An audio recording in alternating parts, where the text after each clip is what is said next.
Okay, तो अभी तक हमने पढ़ा था sun temple of Modhera, right. अब आता है मिडाइवल आर्किटेक्चर। मिडाइवल आर्किटेक्चर मतलब कि जब ये डायनेस्टीज आई थी, मुगल डायनेस्टी खास तौर पर, सर कौन सी थी मुगल डायनेस्टी, कौन से रूलर्स आए थे मुगल, किसी को याद है? बाबर। ओके, बाबर यहाँ पे था इंडिया में। ओके, फिर बाबर के बाद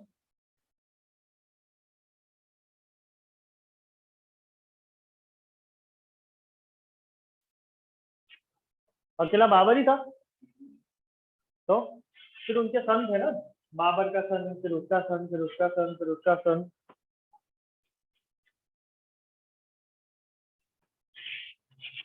कौन कौन थे? अकबर, हुमायूं। ये बाबर, अकबर, हुमायूं, फिर शाहजहां, और ये जहांगीर, औरंगजेब। Very good. अच्छा, इसको सीक्वेंस वाइज याद रखना हो तो हुमायूं, अकबर, बाबर, हुमायूं, अकबर, जहांगीर, शाहजहां, औरंगजेब। अच्छा, और उसके बाद में औरंगजेब के बाद, उसके बाद नहीं था? अच्छा, ये सीक्वेंस सभी को याद है मुगल डायनेस्टी की? नहीं याद है? चलो फ्रैक्शन ऑफ सेकंड अपने याद कर लेते हैं, कैसे? तो मैं तुम लोगों को ट्रिक दिखाता हूँ। अपने नरेंद्र मोदी है, वो क्या है, प्रेसिडेंट है ना, प्राइम मिनिस्टर। तो प्राइम मिनिस्टर नरेंद्र मोदी जो है वो कौन सी पार्टी से बिलोंग करते हैं? कौन सी? बीजेपी। अच्छा, बीजेपी का फुल फॉर्म क्या? भारतीय जनता भारतीय पार्टी। जनता पार्टी। भारत जनता पार्टी। ओके, तो भारतीय मतलब कि भा ज पा, ऐसा लिख सकते हैं ना, भारतीय जनता पार्टी, ऐसा लिख सकते हैं ना हम लोग। एक शॉर्ट ट्रिक है, यहाँ पे देखो पी जो है उसको हम रिप्लेस करते हैं एस से, तो क्या होगा? भाजपा। पहले क्या था? भाजपा। अभी क्या हुआ? भाजपा। अब ये हो गया तुम्हारी मुगल सल्तनत। बाबर, हुमायूं, अकबर, जहांगीर, शाहजहां और औरंगजेब। इसके बाद में मतलब Aurangzeb died in 1707 AD. 1707 AD के बाद जो मुगल डायनेस्टी थी वो धीरे धीरे हल्की पड़ने लगी, ठीक है। और उसके बाद में फिर ये ब्रिटिशर्स उसी टाइम पे आए थे 1600 में। 1600 में मुगल एम्परर, सॉरी ब्रिटिशर्स आ गए थे, और ये लोग इनके ऊपर हावी पड़ गए, जिसकी वजह से ये टूटने लगा। और इसके बाद में जो भी रूलर्स थे, मतलब कि शाह आलम टू एंड बहादुर शाह जफर, ये दो थे और रूलर, ठीक है। पर वो इनके पपेट हो गए थे, किसके? ब्रिटिशर्स के पपेट हो गए थे। पर रूलर, बीइंग अ रूलर वो इतने अच्छे नहीं थे, पर बीइंग एन आर्टिस्ट बहुत अच्छे थे। क्योंकि बहादुर शाह जफर का ऐसा बोला जाता है कि he was an artistic man, बहुत ही उम्दा आर्ट थी उसके अंदर, लिखता था भी बहुत अच्छा। हालांकि ये जो लोग हैं, ये मैंने आप लोगों को इसलिए बताया कि ये जो लोग हैं, इन लोगों ने भी कुछ ना कुछ अपने बारे में कुछ लिखा है इन्होंने। वो 4th चैप्टर में आएगा, जो लिटरेरी वर्क हम लोग पढ़ने वाले हैं नेक्स्ट 4th चैप्टर में। अभी नहीं लूंगा, बाद में लूंगा। तो वो जो चैप्टर है उसके अंदर इनके बारे में भी वो मिडाइवल लिटरेचर में सारी चीजें आती है कि बाबर ने लिखा था, बाबर नामा, हुमायूं नामा, जो इनकी जो सिस्टर थी उन्होंने लिखा था, गुलबदन बेगम। फिर अकबर नामा था, अबुल फजल ने लिखा था। उसके बाद में जहांगीर नामा था, वो उनके फिलोसॉफी पे लिखा था पूरा, ठीक है। शाहजहां और औरंगजेब ने कुछ, मतलब वो लोग रूलर थे सिर्फ, they are not the artistic person. तो ये लोग जो थे वो आर्ट के साथ साथ में नॉलेज भी था इनके पास, और बुक्स लिखते थे, किताबें लिखते थे, साथ साथ में काफी सारी मॉन्यूमेंट भी उन्होंने बनाए हैं, ठीक है। एक तो खास तौर से शाहजहां ने बनाया था, क्या बनाया था? एग्जैक्टली, ताजमहल बनाया था अपनी, भले ही उनकी बेगम के लिए बनाया था, पर बनाया तो था, ठीक है। और वो यहाँ रख के गए हैं, ठीक है। तो it is a type of monument जिसके यहाँ पे जिक्र हो रही है कि क्या क्या चीजें मिडाइवल पीरियड में बनी थी। ठीक है, तो starting from the Qutubuddin Aibak, मतलब ये डायनेस्टी जो थी उसके पहले की डायनेस्टी की बात कर रहे हैं। ठीक है, कि the architecture of mosque, minaret, royal palaces, bridges and in etcetera are seen in medieval age. Medieval age में ये सारी चीजें देखने मिलती थी। Qutubuddin Aibak built Qutub Minar and Quwwat ul Islam mask. कुवत उल इस्लाम मॉस्क जो है वो कुतुबुद्दीन ऐबक ने बनाई है, और साथ साथ में कुतुब मीनार वो भी उन्होंने बनाया है। ठीक है, similar mask named Adhai Din Ka Jhonpra was built by Qutbuddin Aibak in Ajmer. Ajmer में और एक मॉस्क बनाई थी जिसका नाम था अढ़ाई दिन का झोपड़ा। ठीक है, बंगाल में क्या क्या बना था, तो Adina mosque of Pandua region of Bengal, at Pandua region of Bengal, Pandua region में अदीना मॉस्क बनाई थी इन लोगों ने। Tom of Jalal ud Mohammad Shah and Tantipara mosque were constructed. This region developed its own special style in the field of architecture. ये भी एक बहुत ही स्पेशियस आर्किटेक्चरल साइट है। ठीक है, फिर है जौनपुर। जौनपुर कहाँ आया,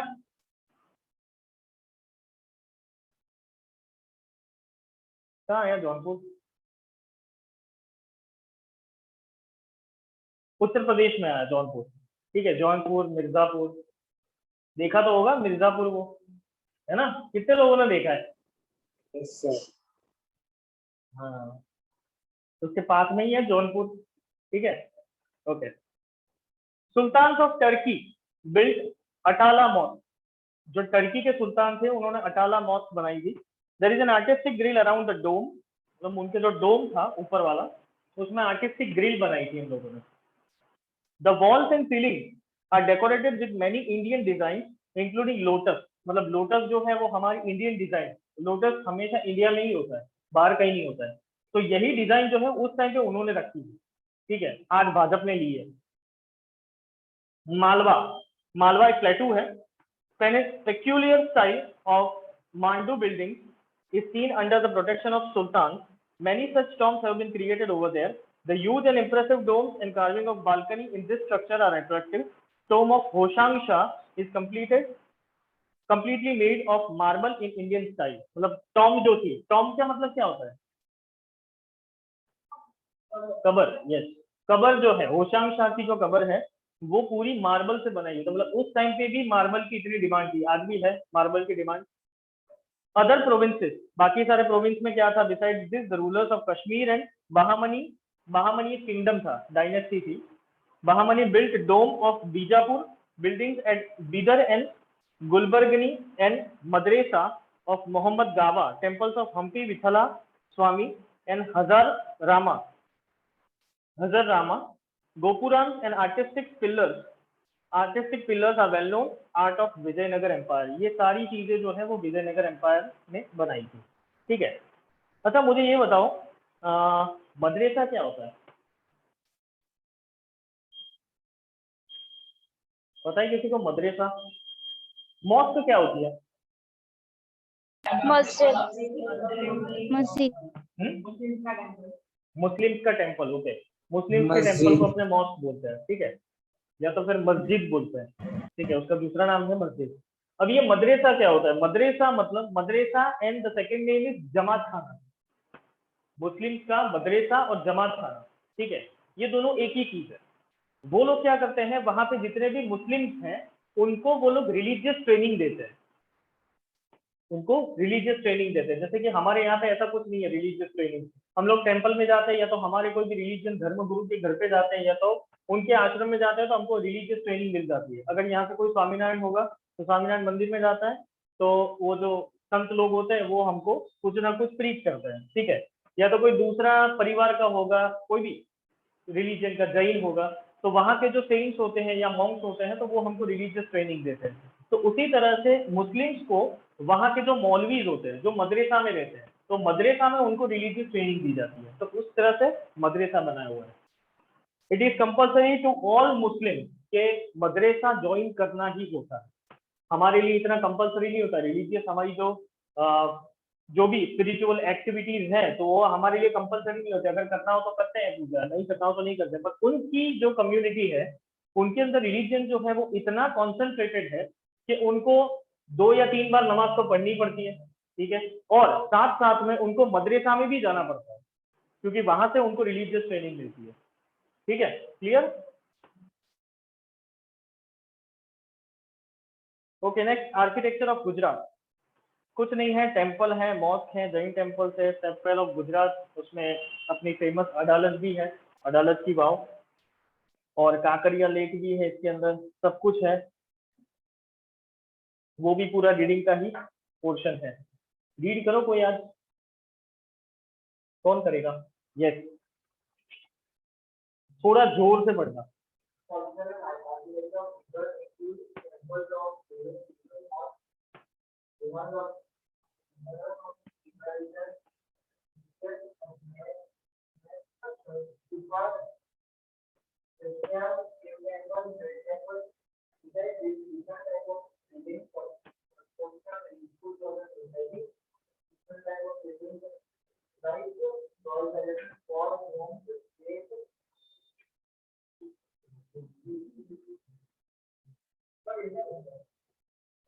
कीर्ति स्तंभ,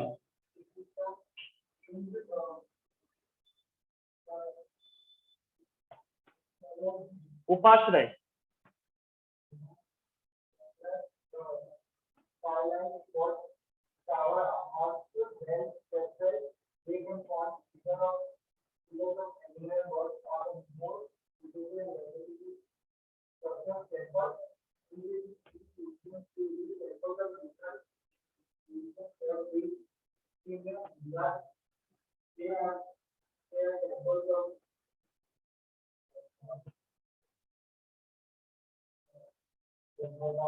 भद्रकाली, सबने देखा ही होगा भद्रकाली टेम्पल, लाल दरवाजा, ठीक है।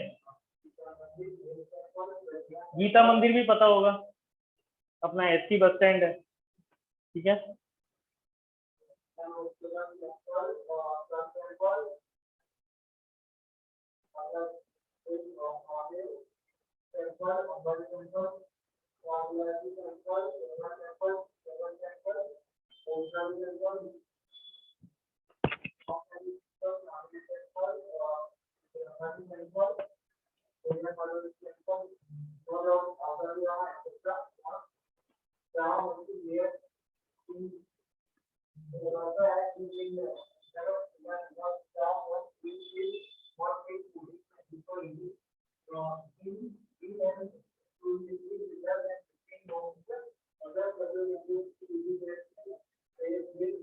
सिद्धि सैयद ग्रिल देखी है सब लोगों ने? वो तो लाल दरवाजा जाओ तो दिखाई दे ही देती है बाहर, सिद्धि सैयद, ठीक है, वो भी एक मॉस्क है Yes. वहां पे। Yes sir.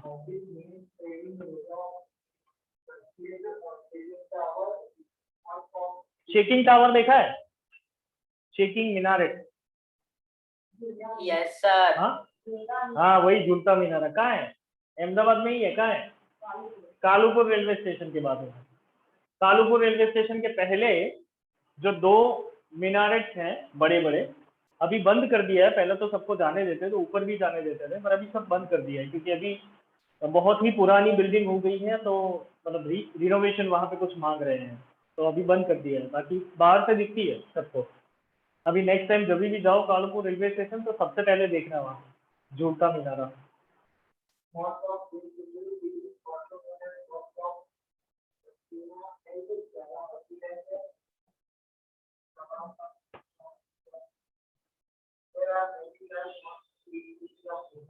बस बस बस बस।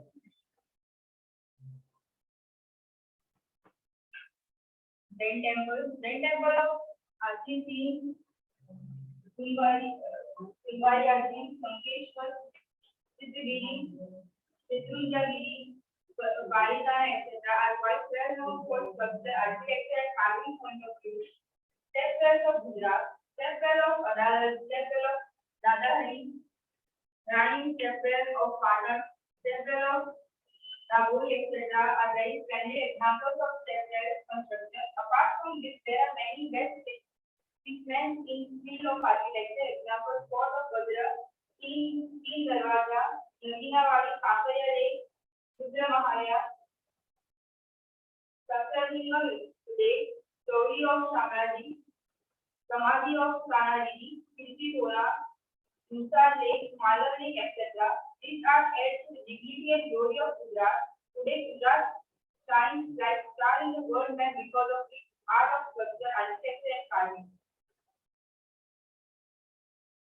ओके यहाँ पे फिर मॉस्क जो है उसका लीनियर स्केच दिया हुआ है।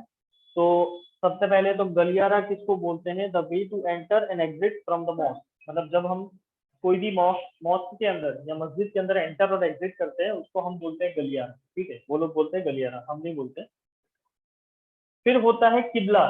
किबला मतलब this part of architecture is a part of mosque और अ हॉल, और hall wall where namaz is performed, जहाँ पे जो ये लोग नमाज पढ़ते हैं, और वहां पे काबा होता है। काबा मतलब पता है क्या है? जहाँ पे वो जो समाधि रखते हैं ना उसको काबा बोलते हैं। ठीक है, तो जो काबा होता है वो काबा एक्चुअली किसका होता है? तो मैं वो भी तुम लोगों को बता दूं कि अगर किसी को यहाँ पे मतलब पता ना हो, मोस्टली सबको पता ही नहीं होता है काबा क्या होता है। उनका एक रिलीजियस लीडर था, जैसे हमारे कोई भी रिलीजियस लीडर होते हैं, शंकर भगवान है, ठीक है, तो वो एक हमारे सदगुरु बोले जाते हैं। उस तरह से वो लोग उनके सदगुरु बोलते हैं। सदगुरु मतलब वो रिलीजियस लीडर होता है उनका।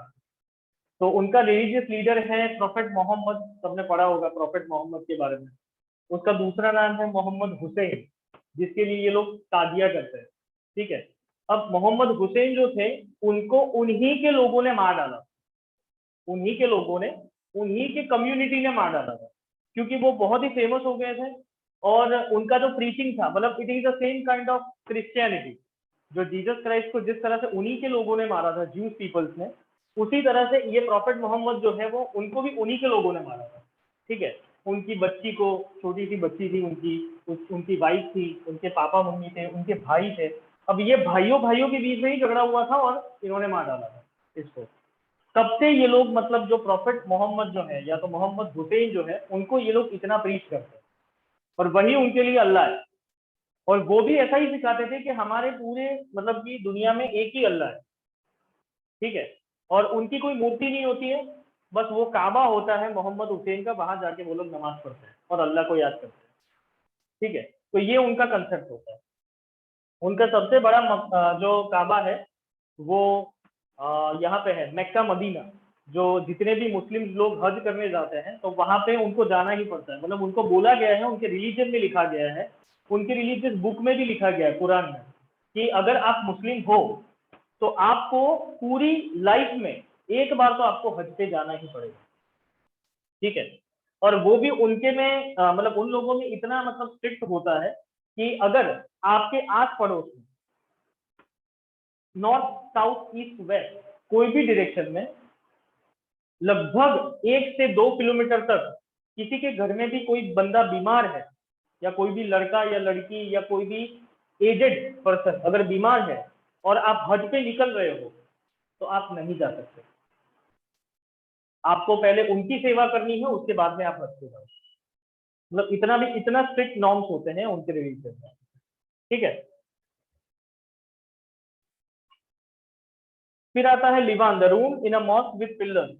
एक रूम होता है जहां पे बहुत सारे पिलर्स होते हैं, उसको लिवान बोलते हैं। फिर maqsura, end of the mosque wall is known as maqsura which is separated by a railing. मतलब जो एंड दीवार होती है, पूरा मॉस्क है और एंड जो दीवार होगी उसको वो मकसूरा बोलते हैं।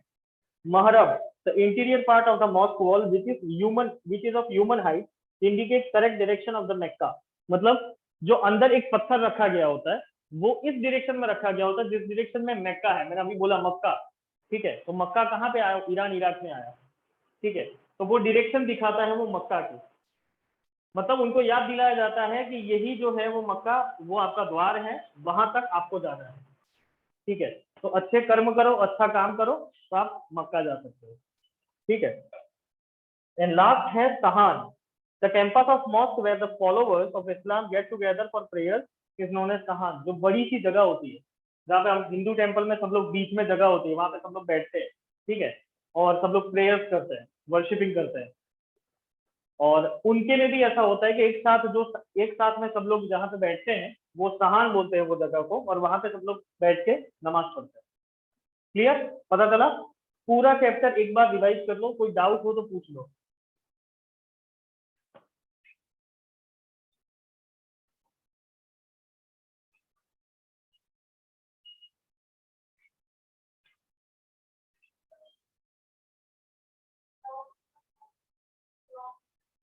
क्या क्या? Norms, rules and regulation, VON। Sir, what is the meaning of dome? डोम, अच्छा डोम, डोम्स नहीं, डोम।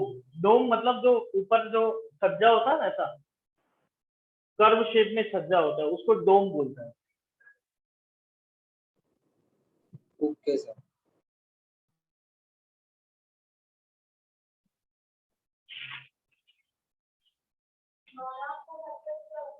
किसका? Correct, B, B, V, VAREX।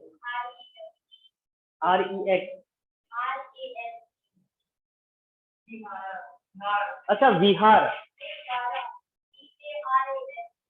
पूरा सेंटेंस।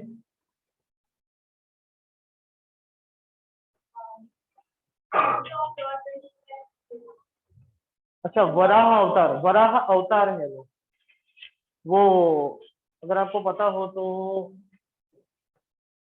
प्रहलाद के बारे में सुना? वो होली का दहन हुआ था, उस टाइम पे प्रहलाद जो है वो उनको यस सर। उसके अंदर लेके बैठ गई, होली का जो है वो लेके बैठ गई थी।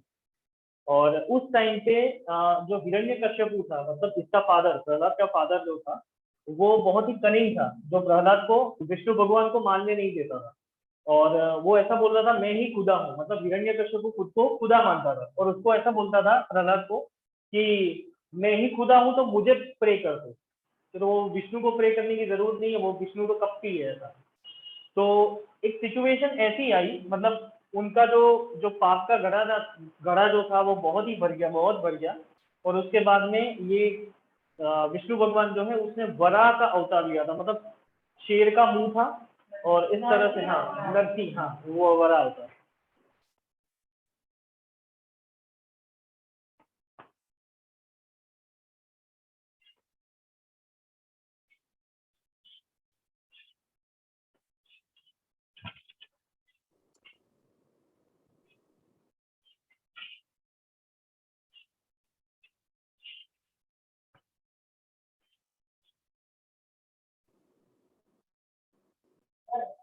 हमारे स्कूल में कैसे 16 चालू हो रहा है। 16, Sir, first अपने भी 16 ही करने वाला है।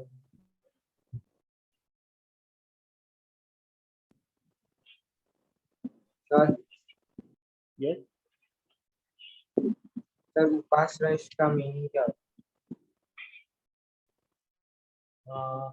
रिपीट करो तो। है? Past rush.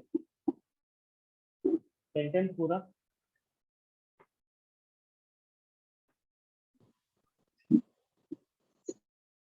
Besides this different type of building construction include other society like royal palaces, forts, domes, gates. This term means upashray. मतलब उपाश्रय का मीनिंग पूछ रहे हो तुम? Yes, sir. उपाश्रय मतलब जैन जो देरासर होते हैं ना, जहाँ पे जैन लोग जो है वो प्रेयर्स करने जाते हैं, वर्शिप करने जाते हैं, उसको उपाश्रय बोलते हैं। Okay.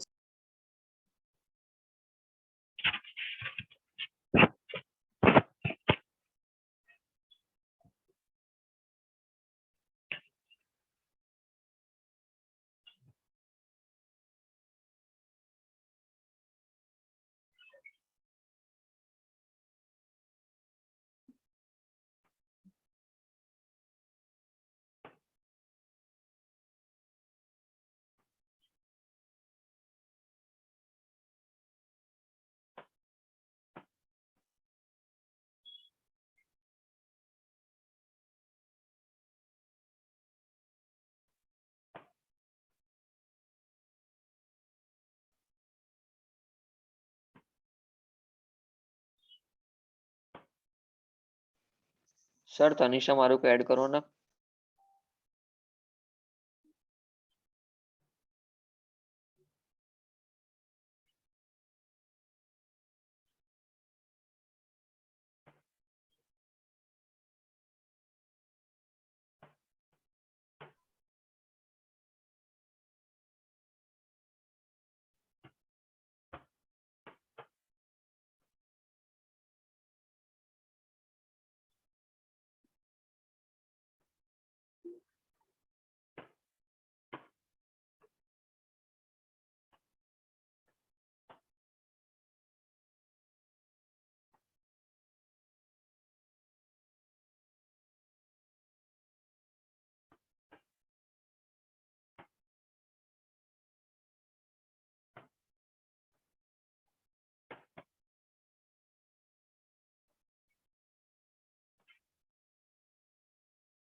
विसामा,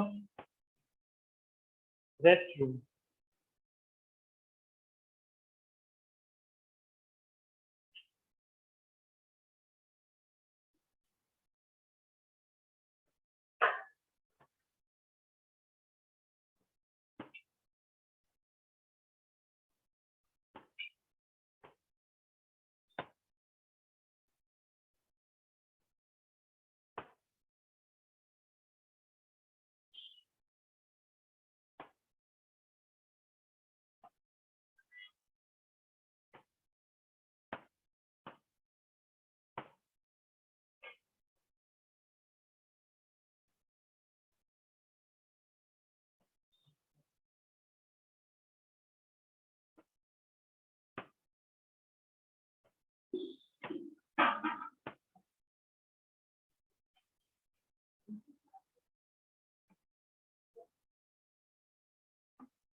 Sir, yes, Mehdi means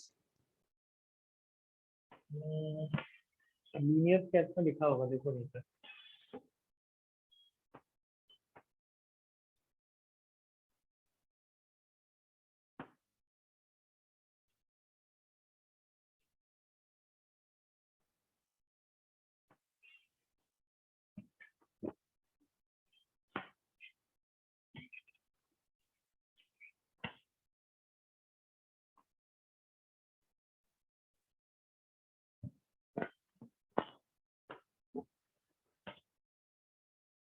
okay done. घर पे जाके रिवाइज कर लेना और जो भी है वो लिस्ट करके लेके आना, ठीक है। चलो फिर स्टार्ट करते हैं 16 चैप्टर।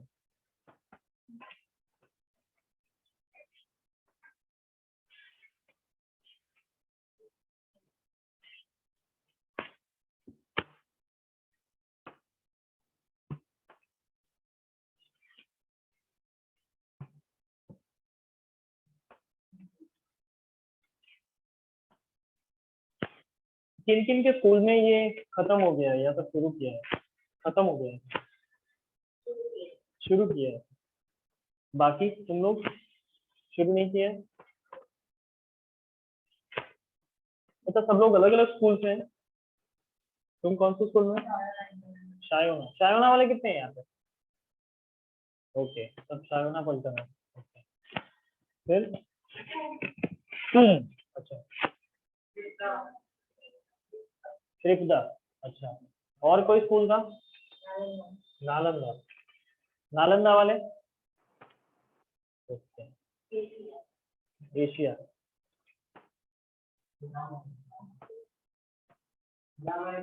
हीरामणि। अच्छा, तू अकेला ही है हीरामणि वाला? वाह रे वाह। सही है, चलो। तो जिन जिन लोगों को स्कूल में खत्म हो गया ये चैप्टर, उनको पता ही होगा what is liberalisation, globalisation, privatisation क्या था?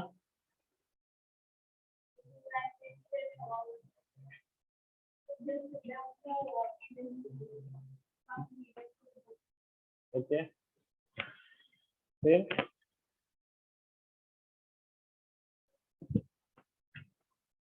नहीं, तो चैप्टर खत्म हो गया फिर भी नहीं पता?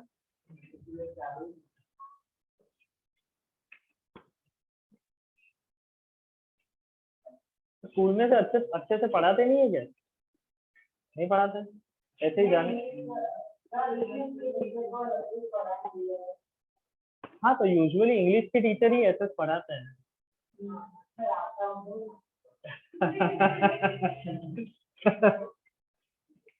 अगर मुझे इंग्लिश पढ़ाने के लिए बोलेंगे तो मैं ठीक है, मैं पढ़ा लूंगा इंग्लिश, क्योंकि यूजुअली इंग्लिश और एसएस के टीचर या सर एक ही होते हैं। और मोस्टली स्कूल में यही प्रेफरेंस दिया जाता है कि अगर आप एसएस पढ़ाते हो तो फिर आपको इंग्लिश भी पढ़ाना है। और तुम बता रही थी कुछ, इंडस्ट्रीज को फ्रीडम दिया जाता है। ओके, और फिर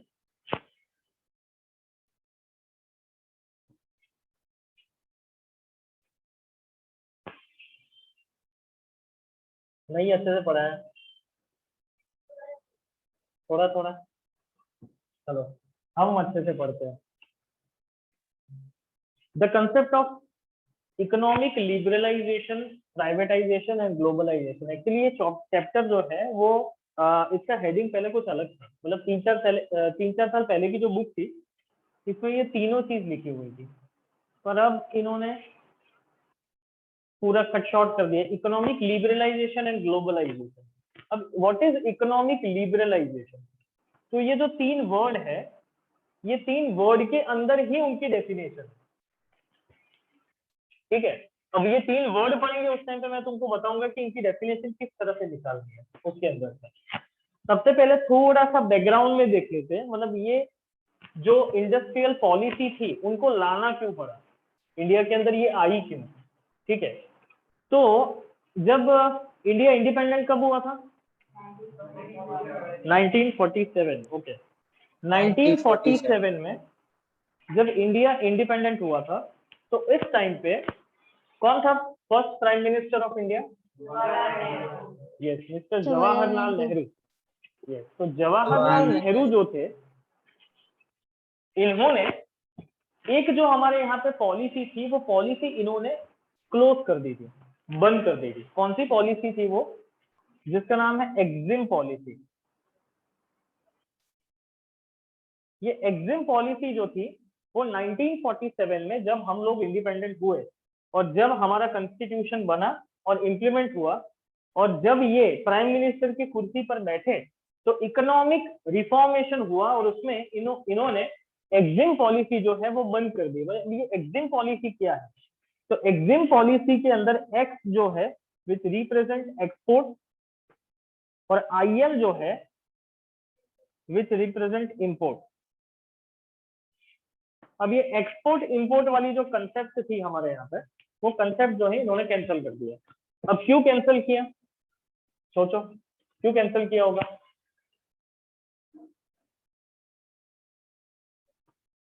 आप लोग पढ़ चुके हो 8th स्टैंडर्ड में, 9th स्टैंडर्ड में पढ़ चुके हो।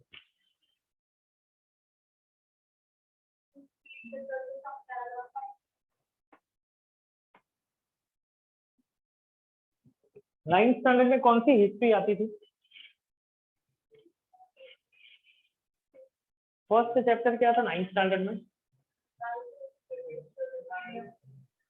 The rise of British rule. उसमें क्या था?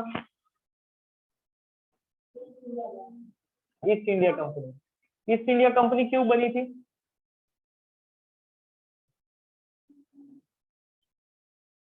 लगाओ थोड़ा दिमाग लगाओ अभी। ट्रेड एंड बिजनेस करने के टू रूल इंडिया या to trade India? Trade with India? Trade India okay. तो ईस्ट इंडिया कंपनी बनी थी 1600 में और वो लोग यहाँ पे आ गए थे 1600 में क्या करने के लिए? ट्रेड पर्पस के लिए।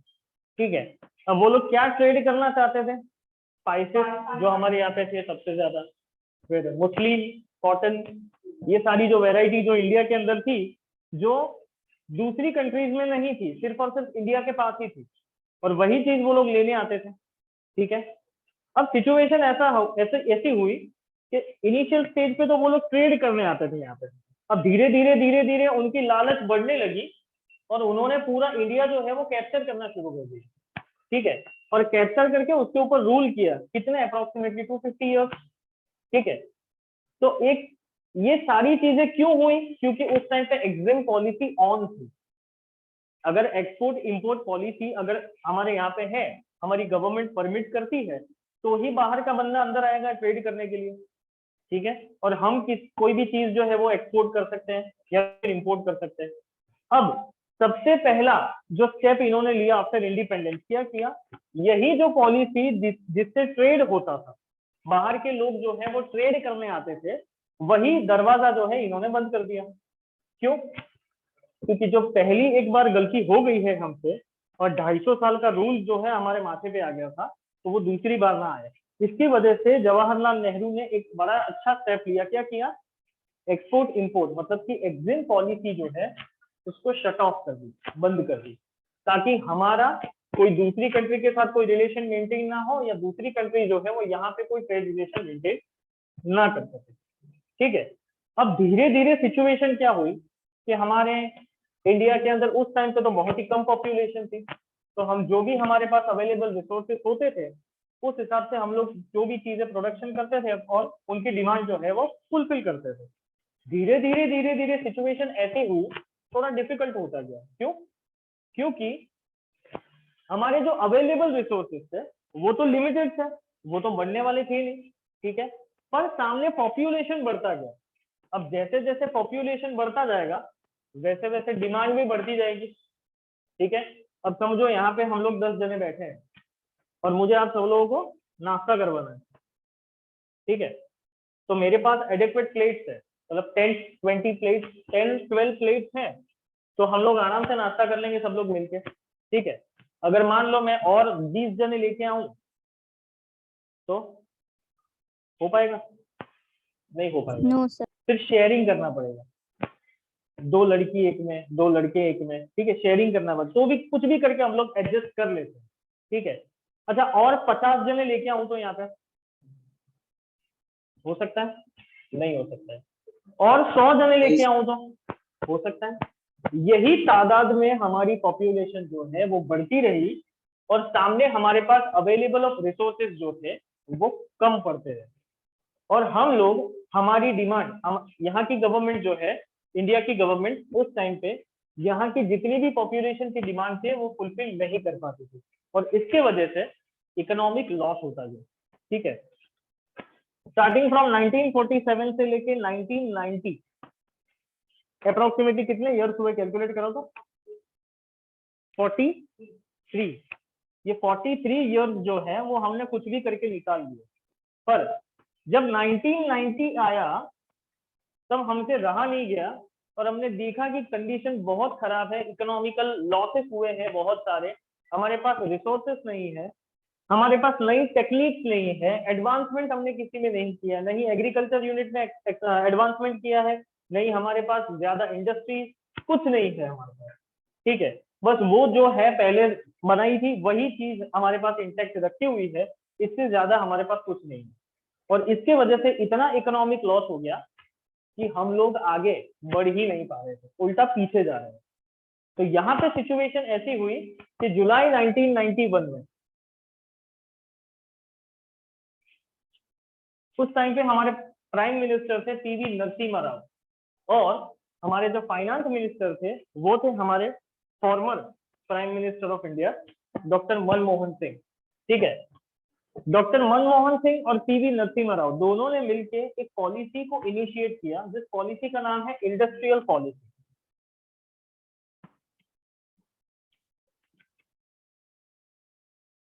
ठीक है, अब ये इंडस्ट्रियल पॉलिसी जो थी वो 3 कैटेगरी में डिवाइडेड थी। सबसे पहली थी liberalisation, second was privatisation and third was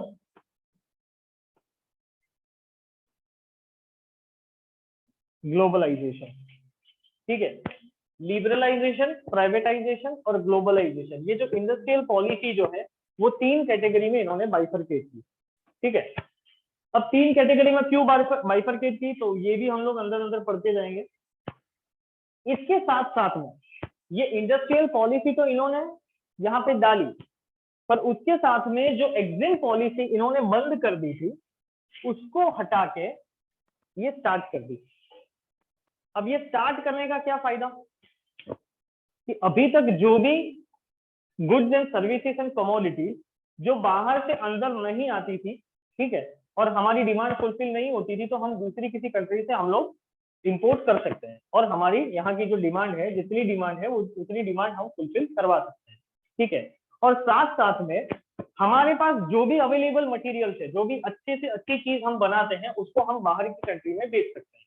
ठीक है, यही था उनका पर्पस और यही पर्पस से धीरे धीरे धीरे हम लोग आगे बढ़े। This chapter is linked to 17th chapter. 17th chapter आप लोगों का खत्म हो गया शायद। ठीक है, ये 15 और 17 दोनों को लिंक करता है, इसलिए मैंने स्टार्टिंग में ही आपको पूछा था कि 15 चलवाया, 17 चलवाया, पर 16 क्यों नहीं चलवाया। ठीक है, ये सारे चैप्टर जो हैं इकोनॉमिक्स के वो starting from the 15th chapter ये सारे लिंक्ड है, इंटरलिंक्ड है। एक होता है उसके बाद में दूसरा होता है, दूसरा होता है उसके बाद में तीसरा होता है। ठीक है, और ये चैप्टर जो है वो थोड़ा सा 10th चैप्टर को भी लिंक करता है, मतलब कि आपका एग्रीकल्चर वाला चैप्टर है उसको भी थोड़ा लिंक करता है ये। ठीक है, क्योंकि इसमें भी टेक्नोलॉजिकल एडवांसमेंट हुए थे। ठीक है, बिकॉज ऑफ दिस पॉलिसी। तो 1991 में ये 3 पॉलिसीज आई, लिबरलाइजेशन, प्राइवेटाइजेशन एंड ग्लोबलाइजेशन। अब ये 3 जो वर्ड है उसके अंदर ही उनका डेफिनेशन है। लिबरलाइजेशन में एक वर्ड है, कौन सा वर्ड है? लिबरल का मतलब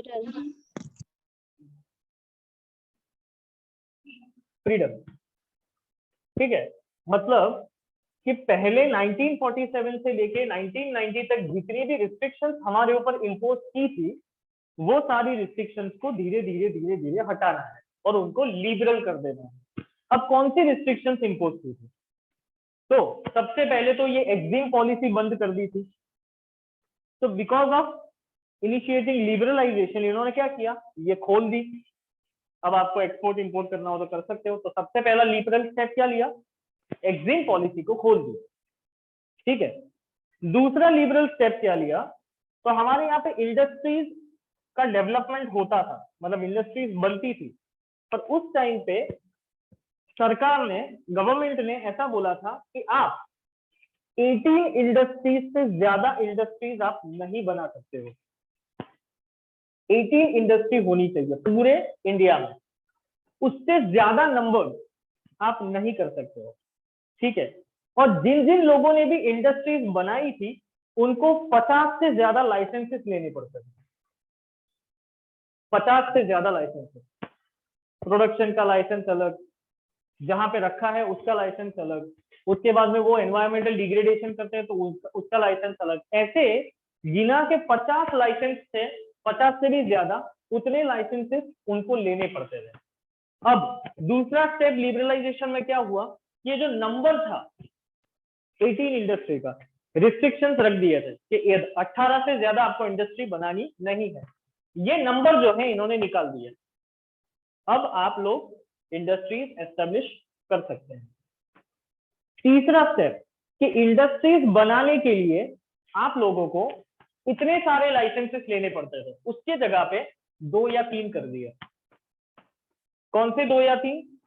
एक तो सबसे पहले कि अगर आपकी जगह जो है वो रेसिडेंशियल जोन में नहीं होनी चाहिए, अगर रेसिडेंशियल जोन में है तो आपको नो ड्यू सर्टिफिकेट देना पड़ेगा, NOC certificate, no objection certificate देना पड़ेगा। एक ये वाली, और दूसरी आप एनवायरमेंटल डिग्रेडेशन नहीं करते हो उसका भी आपको खुलासा देना पड़ेगा। ठीक है, कि कोई भी प्रोडक्ट यहाँ पे बनती है, केमिकल इंडस्ट्री बनती है या तो कोई भी डाइज एंड डाइज इंटरमीडिएट बनती है, तो ये लोग क्या करते हैं, केमिकल्स छोड़ते हैं जिसकी वजह से एनवायरमेंट जो है वो पोल्यूट होता है। ठीक है, यही चीज ये ऑटोमोबाइल इंडस्ट्री, वो लोग भी कुछ ना कुछ बनाते हैं तो उसकी वजह से एनवायरमेंटल डिग्रेडेशन होता है। ठीक है, तो ऐसी सारी इंडस्ट्रीज कुछ ना कुछ जो भी काम करती हैं, इवन फार्मास्यूटिकल्स भी जो भी काम करती है, दवाइयां बनाती है, तो वो भी एनवायरमेंटल डिग्रेडेशन करती है। ठीक है, तो इनको ये बोला गया कि आपको सिर्फ और सिर्फ 2 या 3 लाइसेंसेस लेने पड़ेंगे और आप अपनी इंडस्ट्रियल या मैन्युफैक्चरिंग यूनिट एस्टेब्लिश कर सकते हैं। ठीक है, उसके बाद में और एक लिबरलाइजेशन हुआ, और एक लिबरल स्टेप हुआ कि एनवायरमेंट फ्रेंडली या तो इको फ्रेंडली इंडस्ट्रीज भी काफी सारी बनी हुई है हमारे यहाँ पे।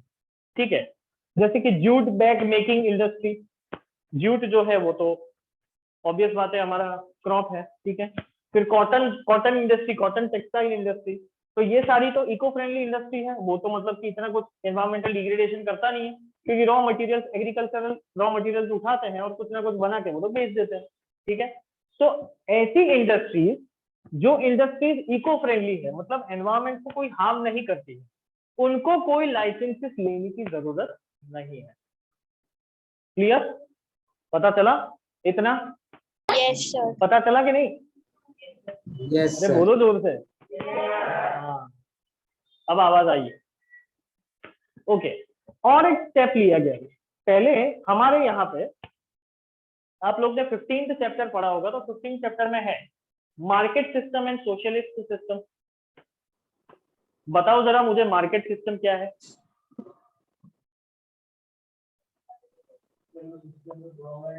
Sorry, market system, the power, the freedom to see. Socialist system, the state controls all. Okay, हाँ, क्या बोल रहे थे?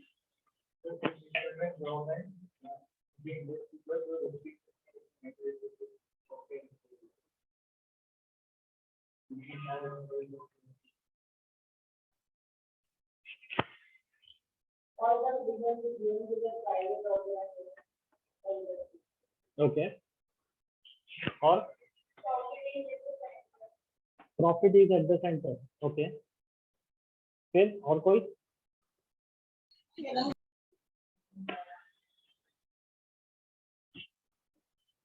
नहीं? Market is completely free.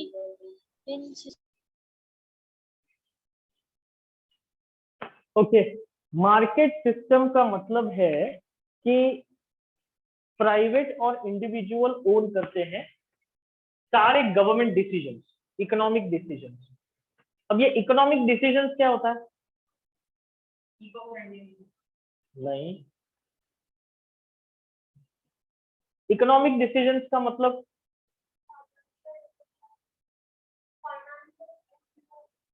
नहीं, financial decision it is a part of economic decision.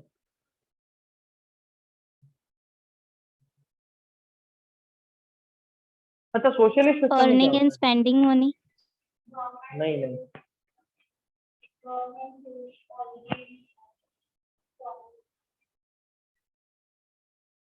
अच्छा, हमारे इंडिया में कौन सी सिस्टम चल रही है?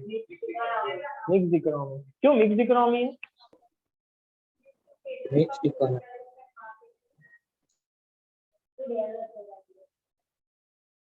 डेवलप करने के लिए हो गया डेवलप तो फिर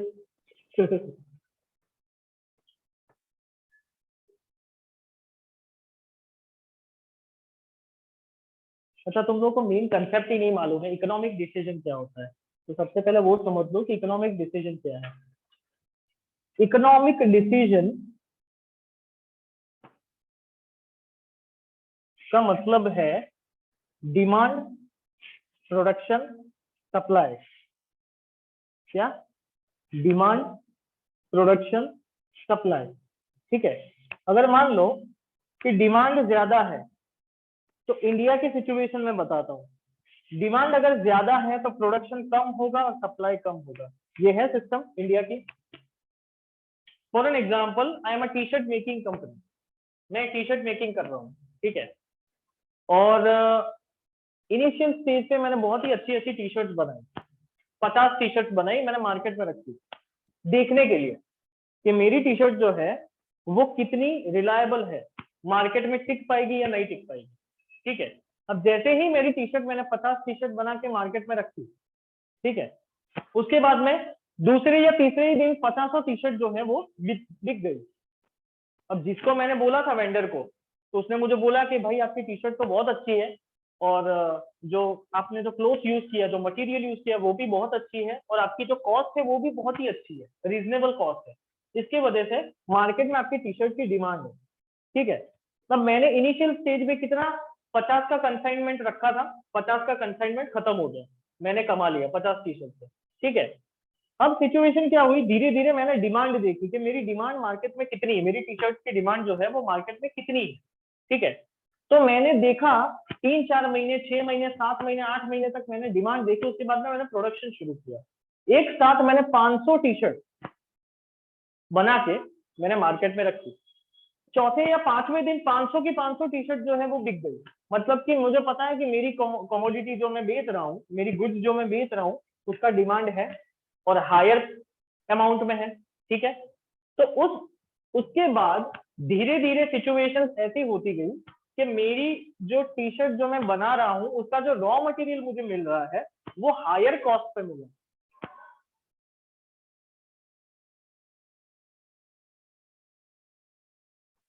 ओके। तो जो हायर कॉस्ट पे मुझे मिला, और फाइनली मैंने जो टी शर्ट में जितने प्राइस में बेच रहा था उसका प्राइस मैंने बढ़ा दिया। मतलब ये क्या हुआ कि डिमांड जैसे जैसे बढ़ती गई वैसे प्राइस भी बढ़ता गया, क्योंकि प्रोडक्शन कॉस्ट मुझे हायर हो रही है, हायर पड़ रही है। ठीक है। क्योंकि मुझे रॉ मटेरियल जहां से मिल रहा है वो हायर प्राइस में मिल रहा है, तो मैं तो ऑब्वियस बात है टी शर्ट की प्राइस हायर करूंगा ही, बढ़ाऊंगा ही मैं। ठीक है। तो ये सारी चीजें, मतलब कि डिमांड, फिर उसका प्रोडक्शन, उसका सप्लाई और उसका प्राइस जो फिक्स करना रहता है, इसको हम बोलते हैं इकोनॉमिक डिसीजन। क्या बोलते हैं? Economic decision. अब मार्केट मैकेनिज्म में क्या होता है, ये जो इकोनॉमिक डिसीजन जो है वो प्राइवेट और इंडिविजुअल कंपनी देती है, जैसे कि अदानी, अंबानी, रिलायंस। ठीक है। तो ये लोग अगर उनको देश चलाने के लिए दे दो तो सारे इकोनॉमिक डिसीजन कौन लेगा? वही लोग लेंगे। ठीक है। तो this is the concept of market mechanism. इससे रिवर्स है सोशलिस्ट सिस्टम में, तो वहां पे प्राइवेट और इंडिविजुअल कोई होता ही नहीं है, एक ही होती है गवर्नमेंट। जितना प्रोडक्शन करेगी उतना आपको लेना पड़ेगा, उससे ज्यादा आपको नहीं मिलेगा, भले ही डिमांड कितनी भी हो। ठीक है। क्लियर? Next lecture.